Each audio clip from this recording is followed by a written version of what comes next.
दोस्तों नमस्कार। मेरे इस चैनल पर 3 तरह की वीडियो अवेलेबल है। एक तो हेल्थ से रिलेटेड, दूसरा एक्सीडेंट से कैसे बचे, क्या क्या गलतियां हैं जिनकी वजह से एक्सीडेंट होता है, और तीसरा शॉर्ट वीडियो कॉमेडी बनाता हूं। तो जो मेजर एक्सीडेंट है ओवर स्पीड से, दूसरे नंबर पे ड्रंक एंड ड्राइव से, और यूज ऑफ मोबाइल से, सीट बेल्ट से, ये 3-4 चीज़ों की चर्चा हम कर चुके हैं। तो आज हम चर्चा करते हैं लो विजिबिलिटी की वजह से। लो विजिबिलिटी यानी कम रोशनी की वजह से। तो कम रोशनी की वजह से ये ज़्यादातर सर्दी में होता है। सर्दी के दिनों में धुंध होती है, कोहरा होता है, तो लो विजिबिलिटी होती है। हम अपनी स्पीड उतनी ही रखें, ये मान के कि यहाँ तो रोड पर 60 दिया हुआ है या 80 दिया हुआ है या 100 दिया हुआ है।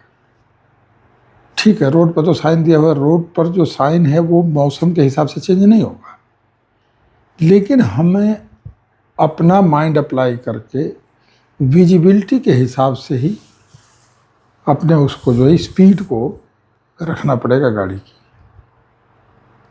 क्योंकि जब विजिबिलिटी कम होगी और आगे अचानक कुछ आ गया, तो जितने समय में नॉर्मल डेज में आप गाड़ी में ब्रेक लगा सकते हैं, रोक सकते हैं, उसको अवॉइड कर सकते हैं, धुंध और कोहरा वाले समय में वो संभव नहीं है।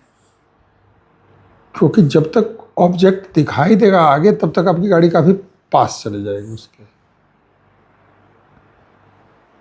और आप लोगों ने देखा भी होगा कई एक्सप्रेसवे पर, हाईवे पर 20-20, 25-25, 30-30 गाड़ियां आपस में भिड़ी हुई।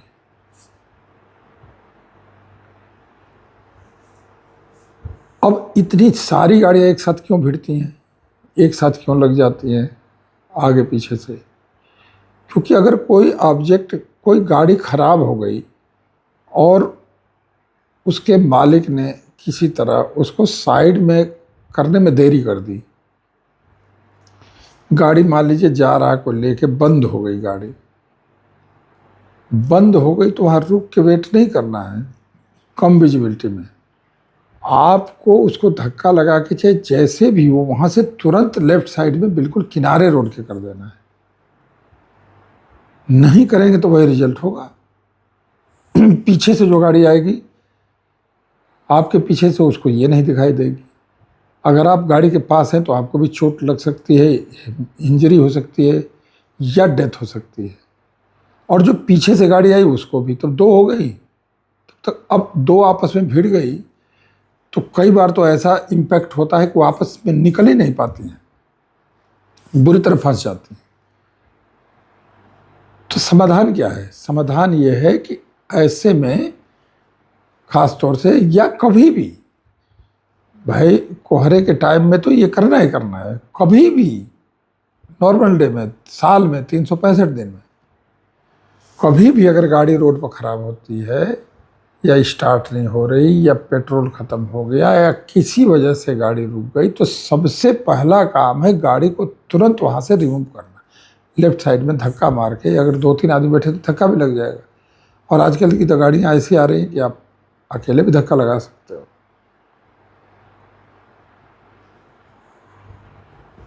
तो ये बहुत ज़रूरी है। तो जब एक आपने नहीं हटाया कोहरे के समय में, दूसरी भिड़ गई, तो तीसरी, चौथी, 5वीं, 6वीं, ऐसे अनेकों आपने वीडियो अवेलेबल हैं, यूट्यूब पर भी अवेलेबल हैं, और आपने वैसे भी देखा होगा, न्यूज़ चैनल पर भी देखा होगा, ख़ास तौर से एक्सप्रेसवे पर। तो लो विजिबिलिटी जो है कि एक वीडियो आई थी ना यमुना एक्सप्रेसवे की, एक बार एक गाड़ी आई, दूसरे में भिड़ी, दूसरे के लोग शोर मचा रहे, बाहर आ जाओ, बाहर आ जाओ। जब तक बाहर है तब तक तीसरी आ गई, तीसरे को हटा रहे, सवारियों को जल्दी छोड़ दो, गाड़ी छोड़ दो, इधर आ जाओ, इधर आ जाओ, तब तक चौथी आ गई। ऐसे पूरी लंबी लाइन लगी थी 25-30 गाड़ियों को, वीडियो भी आपने देखा होगा। तो इस तरह की वीडियो जो हम देखते हैं या जो न्यूज़ में देखते हैं या सोशल मीडिया में देखते हैं, चाहे कहीं भी देखते हैं, तो हमें उसको इग्नोर नहीं करना है। वो बात दिमाग में हमें ध्यान में रखनी है कि यार ये करने से इस तरह हो जाता है। ठीक है कि नहीं? पहली बात तो अवॉइड करने का तरीका ये भी है कि अगर हम पहले से पता है गाड़ी की हम सर्विसिंग वगैरह ये सब टाइम से कराएं। गाड़ी रोड पर किन कारणों से खड़ी होती है, चलिए इसी क्रम में ये भी बात कर लेते हैं। कोई भी गाड़ी जा रही है तो किन किन वजह से खड़ी हो जाती है रोड पे, सोचिए। पेट्रोल ख़त्म हो गया, तो पेट्रोल तो जहाँ से हम चले हैं और जहाँ हमें जाना है पता है इतनी डिस्टेंस है, तो एकदम रिजर्व में लगने का, या रिजर्व में भी लग गई तो उसके बाद भी अभी भाई तो अभी इसकी 80 किलोमीटर लिमिट है रिजर्व में लगने के बाद। ये बात क्यों सोचना है? रिजर्व में जब लग गई तो रिजर्व में लगते ही तेल ले लीजिए, पेट्रोल ले लीजिए। या रिजर्व में ना भी लगी हो, आधे से सुई कम दिखा रही है, 1/4 दिखा रही है, ठीक है, 1/5 दिखा रही है, तभी भरा लीजिए फ्यूल जो है कि डीजल पेट्रोल जो भी आता है, सीएनजी जो भी। पहले से हम मान के ना चलें कि इतना तेल है तो यहाँ पहुँच जाएंगे। कई बार क्या होता है कि ट्रैफिक की वजह से कई बार आप गाड़ी को तेज़ चला देते हो, कई बार खींच के चलाते हो, तो जो एवरेज आना चाहिए वो एवरेज नहीं आता, तो जो हमारा अनुमान है वो गलत हो जाता है। तो चलिए, एक तो फ्यूल न होने की वजह से गाड़ी खड़ी हो गई। दूसरा ये है कि आपका टायर पंचर हो जाए या ब्रस्ट हो जाए, भगवान न करे ब्रस्ट हो, लेकिन हो जाता है कई बार। तो पंचर होने की स्थिति में अगर टायर कमज़ोर है तो पंचर होने के चांस ज़्यादा है। मैं ये नहीं कह रहा हूँ कि नया टायर पंचर नहीं होगा, लेकिन नया टायर अपेक्षाकृत या अच्छा टायर अपेक्षाकृत कंपैरेटिवली कम पंचर होगा पुराने और ख़राब कंडीशन के टायर से। ठीक है कि नहीं? जहाँ पर छोटी सी कील या छोटा सा कोई ऑब्जेक्ट खराब टायर में टकराता है तो ट्यूब में छेद कर देता है। आजकल तो ट्यूबलेस टायर भी आ रहे हैं, या टायर में छेद कर देता है या जो कुछ भी है, तो वो वहाँ पर जो अगर अच्छे कंडीशन का टायर हो तो वो नहीं कर पाएगा। तो अगर लंबी कील घुस गई तो वो तो ख़राब में भी घुसेगी, अच्छे में भी घुसेगी, वो तो घुसेगी, उसकी बात मैं नहीं कर रहा, वो तो एक दूसरी बात हो गई। बात यह है कि टायर की कंडीशन अच्छा हो तो पंचर होने के चांस कम रहते हैं। हवा का प्रेशर कितना है, आप उसको समय समय पर चेक करते रहिए। आजकल की तो गाड़ियों में डिस्प्ले ही करने लग गया कि इस टायर में इतना है, चारों का दिखाने लग गया ना आजकल, तो ऐसी ऐसी गाड़ियाँ आ रही हैं। और क्या कारण हो सकता है, क्यों खड़ी हो गई गाड़ी? भाई पहला हो गया फ्यूल की वजह से, दूसरा हो गया टायर की वजह से, तीसरा क्या कारण हो सकता है बताइए? गाड़ी हीट कर गई। आप लोगों ने देखा होगा, खासतौर से गर्मी के दिनों में एक गाड़ी खड़ी है, उसका पूरा कूलेंट बिखरा पड़ा है, देखा होगा ना आपने भी। तो ऐसा क्यों होता है? हीट की वजह से। हीट क्यों होती है? अगर उसका पंखा इंजन का जो कूल करता है, आगे चलता रहता है, वो किसी वजह से रुक जाए, या तो उसका पट्टा टूट जाए, या वहाँ करंट जाना बंद हो जाए, या उसका बेयरिंग जाम हो जाए, तो पंखा नहीं चलेगा तो 1 किलोमीटर भी गाड़ी नहीं जा सकती कोई भी। जो सबसे आगे पंखा चलता है ना रेडिएटर के पास, वो अगर बंद हो जाए तो 1 किलोमीटर गाड़ी नहीं जा सकती। तो हीट हो रही है तो गाड़ी पता कैसे नहीं चला? जब उसमें मीटर पे दिया हुआ है, एक तरफ C दिया हुआ है, एक तरफ H दिया हुआ है, बीच में से नीचे है C की तरफ, तो गाड़ी कूल है। अब आधे से ऊपर H की तरफ जा रही है, जहाँ पर रेड भी दिया हुआ है, वहाँ कलर भी रेड दिया हुआ है, ऐसे गोलाई में अगर गोलाई में ऐसे देखें तो इधर को सी है, इधर एच है, तो ऐसे गोलाई में तो वहाँ एच दिया हुआ है। एच की तरफ जब आधे ज़्यादा जाती है तो कलर रेड दिया हुआ है, जो कि हमें गाड़ी चलाते समय दिखाई दे रहा है। हाँ?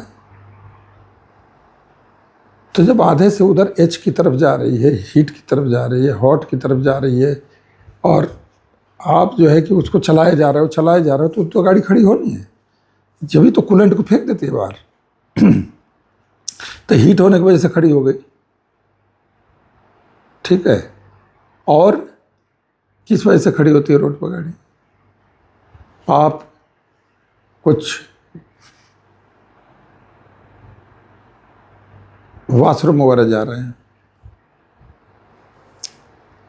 अपने किसी काम से रुकते हैं, या तो आप वॉशरूम जाने की वजह से रुक रहे हैं, या बगल में ढाबा है चाय वाय पीने के लिए रुक रहे हैं, नाश्ता करने के लिए रुक रहे हैं।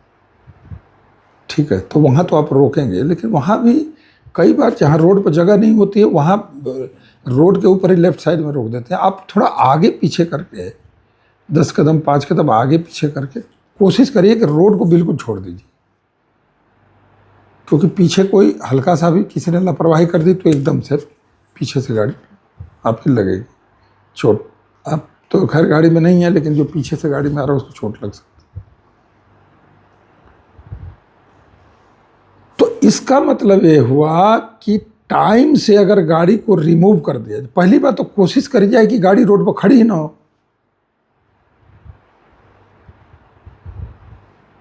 और इसी क्रम में एक बात और बता दूं, आजकल पेट्रोल पंप के पास ही छोटे मोटे ढाबा या रेस्टोरेंट इस तरह के खुले हुए हैं।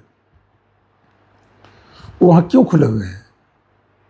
वहाँ इसलिए खुले हैं कि एक तो पेट्रोल पंप फ्यूल भी ले लोगे, एक पन तो काज हो जाएगा, और दूसरी बात यह है कि वहाँ पार्किंग ठीक ठाक है, अच्छी खासी पार्किंग है।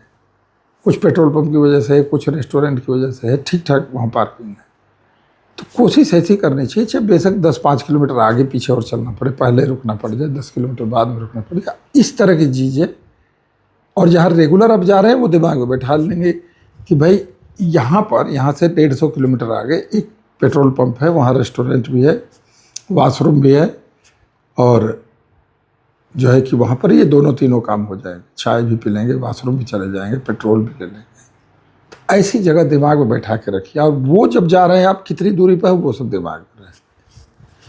और चलने से पहले गाड़ी की सर्विस, ये सब कूलेंट वगैरह, एयर वगैरह, गाड़ी में हवा ठीक है कि नहीं, सर्विस करा लीजिए तो ज़्यादा बढ़िया। अगर अब दूर जा रहे हैं 500, 700, 1000 किलोमीटर, 800, सर्विस तो वैसे भी टाइम से कराना चाहिए, चाहे आप लॉन्ग ड्राइव पर जाए चाहे ना। तो देखिए, बात चली थी विजिबिलिटी की, उसी क्रम में आया not removal of vehicle in time, उसी क्रम में आ गया। उसी क्रम में आ गया आपका ये पेट्रोल पंप और रेस्टोरेंट। बात चली थी विजिबिलिटी से, उसी क्रम में ये सब जुड़ता चला गया। विजिबिलिटी और कम कैसे होती है? मान लो हमारी गाड़ी की हेडलाइट बहुत पुरानी है, या बिल्कुल ही डीम है, लो है, ठीक है, तो अगर बल्ब पुराना है या किसी वजह से कम रोशनी दे रही है तो उसे चेंज तो कराना पड़ेगा ना। एक तो यह है। दूसरा, कोहरे के समय में हमेशा पार्किंग लाइट जला के चलनी चाहिए, जलती है ना चारों तरफ से, उसको जला के चलनी चाहिए, ठीक है कि नहीं? आप लोगों ने देखा होगा कई लोग हेडलाइट के ऊपर पीला सा पेपर लगा देते हैं, ठीक है ना, या एक्स्ट्रा लाइट लगवा लेते हैं। तो एक्स्ट्रा लाइट में भी बता दूं, अगर आपने विजिबिलिटी बढ़ाने के चक्कर में छत के ऊपर इस तरह से लाइट लगवा ली, कई लोग लगा लेते हैं ना, खासतौर से जीपों में, ये जो होती है आजकल थार, और ये जो इस तरह की, या कोई भी जीप, या किसी में भी, मान लीजिए आपका फॉर्च्यूनर में ही, टवेरा टाइप की गाड़ी में, अब तो आने खैर बंद हो गई, तो छत के ऊपर एक ऐसे पटरा से लगा के और उस पर 4-5 लाइट लगा लेते हैं, वो गैर कानूनी है। एक्सीडेंट तो अपनी जो नॉर्मल लाइट है उसको हाई बीम करने से भी एक्सीडेंट होता है, उस पर भी चर्चा करूंगा किसी दिन, हाई बीम पर। आपने अगर छत के ऊपर ऐसे पटरा लगा के उस पर 4-5 ऐसा लाइट लगा तो वो तो वहाँ खतरनाक है। आपके लिए बेशक नहीं है, दूसरे के लिए तो है। तो वो नहीं बात मैं कर रहा, मैं बात ये कर रहा हूँ कि आपकी जो भी लाइट गाड़ी में दी हुई है, एक तो वो लाइट, उसको चाहे पीला कर लीजिए चाहे कैसे कर लीजिए अपने विजिबिलिटी के हिसाब से। और एक्स्ट्रा लाइट टॉप मॉडल गाड़ियों में तो नीचे और एक और छोटी छोटी लाइट आती है ना, हेडलाइट से नीचे, हेडलाइट ऊपर है उसके नीचे छोटी छोटी दो और लाइट आती है। तो टॉप मॉडल गाड़ियों में तो लगी होती है, और सेकेंड टॉप और नीचे वाली गाड़ियों में नहीं होती है। तो वो बेशक लगवा सकते हैं, जहाँ कंपनी ने उस लाइट को लगवाने के लिए जगह बनाया हुआ है, गाड़ी बनाने वाली कंपनी ने, वो तो लीगल है। लेकिन जैसे इसके अलावा ऊपर की हेडलाइट और नीचे की छोटी छोटी जो दो लाइट है, इसके अलावा जैसे ही कोई और लाइट आप लगाते हैं वो इलीगल हो जाता है, गैर कानूनी हो जाता है, उस पर चालान हो सकता है, गाड़ी बंद हो सकती है। ठीक है कि नहीं? तो एक्स्ट्रा लाइट नहीं। या बाइक वगैरह में भी देखा होगा आपने, कई आगे जो वो है ना लेग गार्ड, मोटरसाइकिलों में जो लेग गार्ड है, कई लोग वैसे शौक में या फैशन में जो भी कह लीजिए एक्स्ट्रा लाइट या एक्स्ट्रा हॉर्न लगा लेते हैं ना, सब गैर कानूनी है। कोई तो बाइक पर 2 बड़ी बड़ी लाइट इधर 2 इधर लेग गार्ड के ऊपर, और एक वो उसका हेडलाइट तो है ही है, ठीक है। और इतना लाइट, आप उसको फैशन में कर लीजिए, शोबाजी कर लीजिए या जो भी कर लीजिए, तो वो बिल्कुल गैर कानूनी है, गाड़ी बंद हो जाएगी, भारी चालान है, नहीं करना है।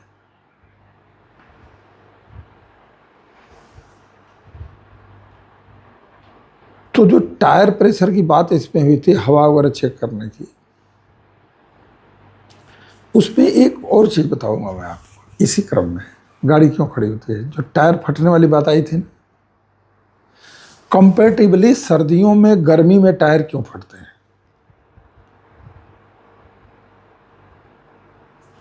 गर्मी में टायर क्यों फटते हैं? इसलिए फटते हैं कि अगर आप आम दिनों में 35 की हवा रखते हैं और गर्मी में भी आपने 35 की हवा रखी, या 32 की कैपेसिटी 32 रखते हैं सर्दी में आम हर मौसम में, और गर्मी में भी आपने 32 रखी, तो गर्मी में तो रोड गर्म है, खास तौर से ये सीमेंट के रोड। एक बात और चर्चा कर लेते हैं, सीमेंट का रोड ये डामर वाले रोड से ज़्यादा गर्म होता है, ये सच्चाई है। ज़्यादा का मतलब काफ़ी ज़्यादा। जैसे एक सीमेंटेड रोड है, यमुना एक्सप्रेस है, ये करीब करीब सीमेंटेड ही है। जो ये 0 पॉइंट ग्रेटर नोएडा से आगरा को जा रहा है, ये पूरा सीमेंटेड है। इस पर गाड़ियों के टायर ज़्यादा फटते हैं। कई लोगों ने पूछा भी था मेरे से कि इस पर ज़्यादा क्यों फटते हैं। तो डामर के रोड से सीमेंट का रोड कंपैरेटिवली ज़्यादा गर्म होगा, तो टायर फटेगा। तो मैं अगर कोई बात बताता हूं तो साथ में इलाज भी बता देता हूं। पीछे भी गाड़ी रुकने के जो कारण था उसका इलाज बता दिया। इलाज का मतलब समाधान, उसका सॉल्यूशन, इसका भी समाधान है। क्या समाधान है? अगर आप आगरा की तरफ से चलते हैं तो आगरा में, और अगर इधर ग्रेटर नोएडा से चलते हैं तो ग्रेटर नोएडा में। चलने से पहले भैया 32 हवा को 28 कर लीजिए ना। जो 35 हवा है उसको 28-29 कर लीजिए, 30 कर लीजिए, 5-4 पॉइंट घटा दीजिए। अब कैसे घटाएंगे? अब ये तो आपने भी देखा होगा कि टायर में हवा कैसे निकालते हैं। हाँ, उसका ऊपर से जो अगर ऐसे ढक्कन लगाया हुआ, ढक्कन को खोला, एक लिया कोई सीक ले लिया या कोई पतला सा कुछ भी ले लिया, उस पर ऐसे पुश किया, हवा निकलनी शुरू हो गई। अब आप फिर कहेंगे कि ये कैसे पता चलेगा कि 5 पॉइंट नीचे? अरे भाई, तो अपने आप ने मत निकालिए तो फिर पेट्रोल पंप पर निकलवा लीजिए। यहाँ भी सवाल जैसे पैदा होता है, सवाल और उसका समाधान तुरंत बता देता हूँ मैं, जितना मेरे को नॉलेज है। मुझे पता था कि ये कईयों के मन में सवाल आएगा, हो सकता है कमेंट आए कि भाई हम निकालेंगे, कहीं 5 की बजाय 10 निकल गया तो इसका सबसे बढ़िया तरीका है कि चलने से पहले पेट्रोल पंप पर जाइए, उसको बोलो भाई 5-5, 7-7 पॉइंट हवा मेरी कम कर दे चारों टायर। तो फिर तो आप कहेंगे कि फिर एवरेज कम देगी, फिर क्वेश्चन करेंगे। एवरेज कम नहीं देगी। आप इस सीमेंट वाले रोड पर आप 1 किलोमीटर, मुश्किल से 1.5 किलोमीटर चलेंगे, मैक्सिमम 2, तो वो 28 जो हवा है वो 33-34 पे पहुंच जाएगी। यानी वो जो रिक्वायर्ड हवा है 35, वो चलने के बाद होगी। गाड़ी चला रहे हवा 28 है, लेकिन अब 35 का काम कर रहा हो, क्योंकि हवा भी तो गर्म होती है ना। हर एक तरफ सीमेंटेड रोड है, तो आप ये मत समझिए कि मैं 28 पर चला रहा हूँ, मैं एवरेज कम देगी। ना ना ना, वो टायर अपने आप 35 कर देगा उसमें चलते समय। तो बात हुई थी कम विजिबिलिटी में एक्सीडेंट की, और बात खुलती गई, चलती गई, कहाँ कहाँ तक पहुँच गई, टायर प्रेशर। हालांकि सारा ये उसी से रिलेटेड है, और अब सबकी हेडिंग तो हो नहीं सकती, हर सब्जेक्ट की अलग अलग। तो बात चली थी कम विजिबिलिटी से होने वाले एक्सीडेंट की, और भी साथ में जो रिलेटेड बातें हैं 2-4 हो गई आपसे। दोस्तों सेफ चलिए, सेफ चलाइए। आपके चाहने वालों को, आपके परिवार को, आपके दोस्त रिश्तेदारों को आपकी बहुत ज़रूरत है। बेवजह रोड पर जान नहीं गंवाना है किसी भी वजह से। तो ये जो मैं प्रिकॉशन आपसे रोज चर्चा करता हूँ, कैसा लगता है मुझे भी पता लगना चाहिए। तो मुझे कैसे पता लगेगा, जब आप बताएंगे। अब बताने का तरीका एक ही है, कमेंट। तो दोस्तों कमेंट करिए, बताइएगा। ये हर एक चीज़ जो एक्सीडेंट से रिलेटेड है उस पर मेरी चर्चा जारी रहेगी। अब जाते जाते टोटल किन किन कारण से एक्सीडेंट होता है पहली वीडियो बनाई थी मैंने। दूसरा ओवर स्पीड वाली बनाई थी, जिससे सबसे ज़्यादा मौत होती है सड़क के ऊपर। ओवर स्पीड के बाद क्या बनाया था, ड्रंक एंड ड्राइव, शराब पी के गाड़ी चलाना। उसके बाद क्या बनाया था, यूज ऑफ मोबाइल या कोई भी डिवाइस। उससे पहले विदाउट सीट बेल्ट। और आज क्या हो गया, आज की वीडियो में लो विजिबिलिटी। तो दोस्तों मेरी वीडियो देखने के लिए धन्यवाद, और खुद भी बचना है, दूसरों को बचाना है रोड के ऊपर। धन्यवाद।